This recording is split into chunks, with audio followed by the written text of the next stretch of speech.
This season's rain has revived many challenges for grain growers, including the dreaded fungal disease stem rust.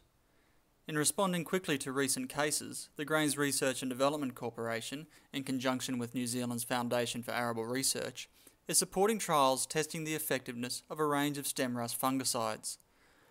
Co-conducted by the Birchip Cropping Group in Victoria's Mallee, agronomist Simon Craig said the trials in the Birchip region had two objectives: to assess the performance of fungicides, both as a preventative and as a curative measure.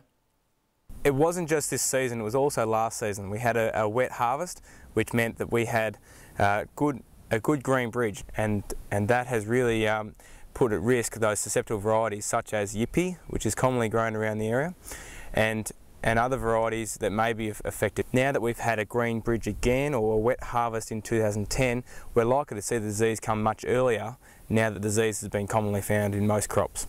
I think knowing that we can control the disease using fungicides will be a relief to farmers. Knowing what rate will also potentially save them some money. We also will be able to correctly identify the timing where a farmer, if they identify the disease in their crop, they can have a good threshold of whether they're going to get a yield response by applying a fungicide. Birchip Cropping Group member Jeff Hunt, who farms at Kerrang, said the trials would be very useful for farmers. Stem rust can be an absolutely devastating disease. It's a much more serious disease than stripe rust, and I'm not an expert on this, but I think stem rust can easily cause a 50% yield loss.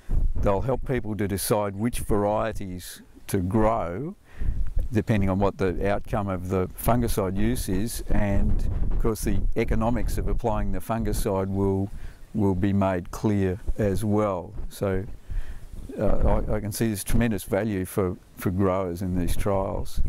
Researchers will provide their final reports to the GRDC in February in time for advice to be issued to growers early next season.